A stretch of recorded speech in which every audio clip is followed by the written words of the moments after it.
For advertisements, please contact 8125893028. మా mail ID maxtvtelugu@gmail.com. నమస్కారం అండి. ముందుగా మ్యాక్స్ టెలివిజన్ ప్రేక్షకులకి మరియు ప్రత్యేకంగా మీ యాజమాన్యానికి కృతజ్ఞతలు. అదేవిధంగా ఈ యొక్క ముఖ్యమైన 3 చట్టాల గురించి రేపు అంటే 1వ తారీఖు నుంచి ఇది అమల్లోకి వస్తున్నాయి కాబట్టి వాటి గురించి ప్రజలకు ఒక మంచి అవగాహన అనేది తప్పకుండా కావాలి. అయితే ఇంతకుముందు గతంలో ఏం జరిగిందంటే ఆనరబుల్ జస్టిస్ బేలా త్రివేది మరియు పంకజ్ మిత్తల్ వీళ్ళిద్దరు కూడా మే 20వ తారీఖు నాడు ఒక పబ్లిక్ ఇంట్రెస్ట్ లిటిగేషన్ పిటిషన్ను కోర్టులో వేశారు, సుప్రీంకోర్టులో. ఏమనంటే ఈ 3 చట్టాలు రాజ్యాంగ వ్యతిరేకంగా ఉన్నాయి కాబట్టి మరియు కొన్ని గ్రామర్ మిస్టేక్స్ ఉన్నాయి, ఆపర్చునిటీ కూడా ఇవ్వలేదు అందరికీ మాట్లాడటానికి పార్లమెంట్లో అని చెప్పి క్వశ్చన్ చేస్తే మే 20వ తారీఖు నాడు బెంచ్ అది డిస్మిస్ చేసింది. అందువల్ల అక్కడ అబ్జర్వ్ చేసింది ఏంటంటే ఇంకా ఫోర్స్లోకి రాలేదు కాబట్టి వీటి గురించి ఇప్పుడు టేకప్ చేయాల్సిన అవసరం లేదని చెప్పింది. బహుశా రేపు ఈ అమల్లోకి వచ్చిన తర్వాత మళ్ళీ క్వశ్చన్ చేస్తూ వేస్తారని ఎక్కువ మంది అనుకుంటున్నారు. దానికి కారణం ఏంటంటే 3 కారణాలు. ఈ డిసెంబర్ 25, 2023వ తారీఖు నుంచి ఇవి పార్లమెంట్లో 21వ తారీఖు క్లియర్ అయిపోయింది. 25వ తారీఖు నుంచి ఫోర్స్లోకి తెచ్చారు. కానీ అమలు మటుకు 1/7/2024 నుంచి అమల్లో పెట్టారు. ఒక 106 అనే ఒక సెక్షన్ కింద ఎక్సెప్షన్ ఇచ్చి అది మటుకు ఇప్పుడు అమల్లో లేదు.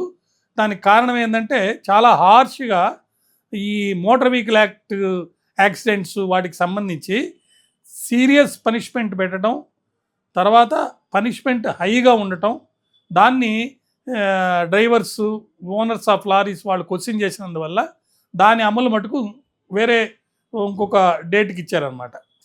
ఈ యొక్క చట్టంలో కొన్ని వెసులుబాట్లు లాభాలు ఉన్నాయి, కొన్ని ఇబ్బందులు ఉన్నాయి.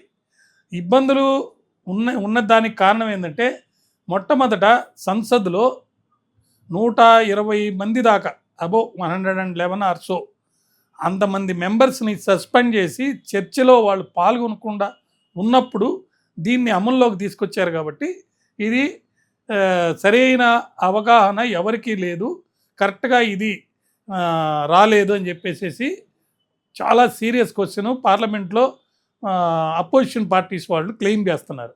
అయితే దీంట్లో కొన్ని ప్రత్యేకమైనటువంటి చేంజెస్ తీసుకొచ్చారు. ముఖ్యంగా కమ్యూనిటీ సర్వీస్ అనేది ఒక కొత్త పనిష్మెంట్ని తీసుకొచ్చారు. ఇది చాలా దేశాల్లో ఇది అమల్లో ఉంది, దాన్ని ఇక్కడ తీసుకొచ్చారు. అదేవిధంగా సెడిసిన్ అంటే రాజద్రోహానికి సంబంధించి ఇంతకుముందు గతంలో బ్రిటిష్ వాళ్ళు కేవలం స్వాతంత్రం కోసం పోరాడే వాళ్ళని శిక్షించాలనే ఉద్దేశంతో తయారు చేసినటువంటి చట్టాలు 1882లో చేశారు. అవి మనకు ఇప్పుడు మన దేశ సంస్కృతికి కానీ మన దేశంలో మన స్వాతంత్రానికి బాగా విలువిచ్చేవాళ్ళం కాబట్టి అటువంటి ఇప్పుడు ఉండకూడదు, కేవలం శిక్ష కాదు కావాల్సింది, న్యాయం అనేది ఉండాలి అనే దానికోసంగా ఈ 3 చట్టాలు తీసుకొచ్చారు. అదేవిధంగా ఇక్కడ చాలా ముఖ్యమైన విషయం ఏంటంటే సావరానిటీకి, యూనిటీకి, ఇంటిగ్రిటీ ఆఫ్ ఇండియాకి ఏదైనా ఇబ్బంది కలిగేటట్టుంటే దానికి మళ్ళీ ఒక అఫెన్స్ పెట్టారు, న్యూ అఫెన్స్. దాంట్లో పనిష్మెంట్ చాలా సీరియస్గా ఉంది. అక్కడ freedom of speech and expression అనేది చాలా ఇబ్బందికరంగా ఉంది. అంతేకాకుండా పోలీసు వాళ్ళకి ఇన్వెస్టిగేషన్ నిమిత్తం కస్టడీ ఇచ్చేది మ్యాక్సిమం పీరియడ్ 15 రోజులు మాత్రమే. కానీ ఇప్పుడు తీసుకొచ్చిన ఈ చట్టంలో అవసరమైతే దాన్ని 60 రోజులకి నుంచి 90 రోజుల దాకా డిపెండింగ్ అపాన్ ద నీడ్, అవసరాన్ని బట్టి కోర్టు వారు పోలీస్ వాళ్ళకి ఈ ఇంట్రాగేషన్కి ముద్దాయిని ఇచ్చే అవకాశం ఉంది.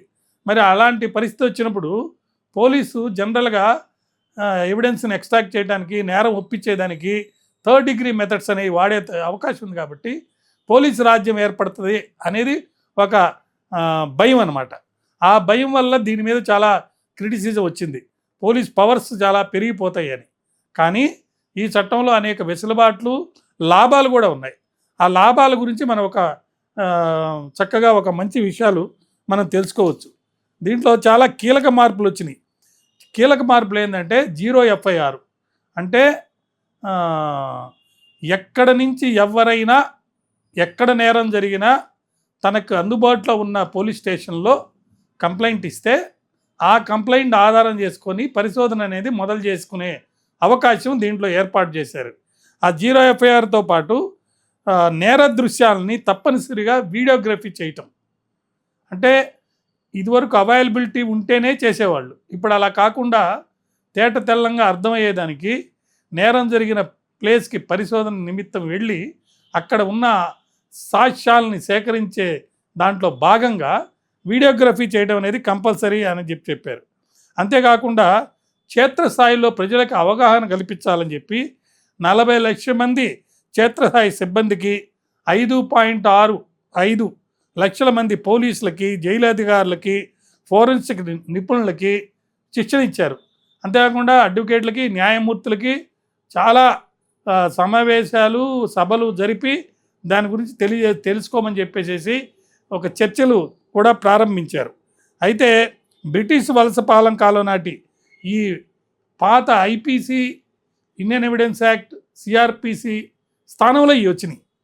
ఇప్పటికే ఆ చట్టాల మీద, అంటే గతంలో ఉన్న చట్టాల మీద అన్ని కోర్టుల్లో, అంటే హయ్యెస్ట్ కోర్టు దాకా వెళ్ళి లా అనేది సెటిల్ అయిపోయింది. క్లారిటీతో అందరికీ లా అర్థమయ్యింది. ఈ పరిస్థితుల్లో ఈ 3 చట్టాలు తీసివేసి కొత్త చట్టాలు వస్తే వాటి మీద ఇంకా కింద కోర్టు నుంచి పై కోర్టుకి, పై కోర్టు నుంచి ఇంకా పై కోర్టుకి వెళ్ళి సుప్రీంకోర్టులో భాష్యం వచ్చి సంపూర్ణంగా అర్థం చేసుకునేదానికి ఇంకా 50 ఏళ్ళు పడుతుంది. అప్పుడు దాకా అన్సర్టనిటీ ఉంటుందనేది ఒక చాలా భయం. అది కాకుండా సమూలంగా మార్చాల్సిన అవసరం లేదు, అవసరమైనటువంటి సెక్షన్లు మారిస్తే సరిపోద్దనేది ఒక తీవ్రమైనటువంటి ఒక అబ్జెక్షన్ దీనికి మీద చెప్పారు. అంతేకాకుండా దీంట్లో చక్కటైనటువంటి లాభం ఏంటంటే ఎలక్ట్రానిక్ కమ్యూనికేషన్ ద్వారా కంప్లైంట్ని మనము దగ్గరలో ఉన్న పోలీస్ స్టేషన్కి చేర్చవచ్చు, పంపించవచ్చు. ఒక 3 రోజుల లోపల అది అందిన తర్వాత పోలీస్ వారే మన దగ్గరికి వచ్చి కంప్లైంట్లో సంతకాలు తీసుకుంటారు. కానీ పరిశోధన మటుకు వాళ్ళకి ఎలక్ట్రానిక్ కమ్యూనికేషన్ ద్వారా అందిన వెంటనే పరిశోధన మొదలు పెడతారు. అదే కాకుండా మరి ఏ వ్యక్తి అయినా పోలీస్ స్టేషన్ పరిధితో సంబంధం లేకుండా 0 ఎఫ్ఐఆర్ ఇస్తున్నాడు కాబట్టి వెంటనే ఎక్కడ పోలీస్ స్టేషన్లో ఇతను కంప్లైంట్ ఇవ్వాలో ఆ పోలీస్ స్టేషన్కి పోలీస్ వాళ్ళు దాన్ని పంపేస్తారు. కాబట్టి నేరం జరిగిన ప్రదేశానికి కంప్లైంట్ అనేది త్వరితగతిన చేరుతుంది. కాబట్టి పరిశోధన కూడా త్వరితగతిన చేసే అవకాశం ఉంది. అంతేకాకుండా మరి సన్నిహితులకి, బంధువులకి ఇట్లా అరెస్ట్ అయ్యాడని చెప్పి తెలపాల్సిన బాధ్యత పోలీస్ వారి మీద ఉంది. కాబట్టి పోలీస్ వాళ్ళు పోలీస్ స్టేషన్ బయట కానీ, బయట మరియు డిస్ట్రిక్ట్ హెడ్ క్వార్టర్స్లో బహిరంగంగా పలానా వారిని పలానా టైంలో పలానా కేసులో అరెస్ట్ చేసామని చెప్పేసి ఒక పబ్లికేషన్ అనేది చేయాల్సింది కంపల్సరీ పెట్టారు ఇక్కడ. అదే కాకుండా దానివల్ల ఏంటి, బంధువులకి, స్నేహితులకి తేలిగ్గా తెలిసిపోతుందన్నమాట. అంటే వాళ్ళకి సంబంధించిన వాళ్ళని అరెస్ట్ అయినప్పుడు వాళ్ళు వెంటనే వాళ్ళ వకీల్తో కానీ ఎవరినైనా కానీ కలిసి తగు చర్యలు తీసుకోవచ్చు. మరియు ఏమైనా నేరాలు అంటే serious and big offences, for example rape కానీ, మర్డర్ కానీ, ఇటువంటి కేసుల్లో ఫోరెన్సిక్ ఎక్స్పర్ట్స్ కంపల్సరీగా వెళ్ళి నేరస్థలానికి అక్కడ ఉన్న ఎవిడెన్స్ని ఫోరెన్సిక్ యాంగిల్లో పరిశీలించి పరిశోధన చేసి రికార్డ్ చేసి దాన్ని కోర్టుకి త్వరితగతిన సబ్మిట్ చేయాల్సిన బాధ్యత పెట్టారు. అంతేకాకుండా దీంట్లో వకీళ్ళు కేవలము 2 సార్లే వాయిదా అడిగే అవకాశం ఉంది. అంతకుమించి వీళ్ళు వకీళ్ళు వాయిదా అడిగితే ఇచ్చే అవకాశం లేదు. తర్వాత పరిశోధనలో విశ్వసనీయత, నాణ్యత వచ్చేదానికోసం ఫోరెన్సిక్ నిపుణులు కూడా వీడియో ద్వారా ఎవిడెన్స్ని రికార్డ్ చేయాల్సిన బాధ్యత కూడా పెట్టారు.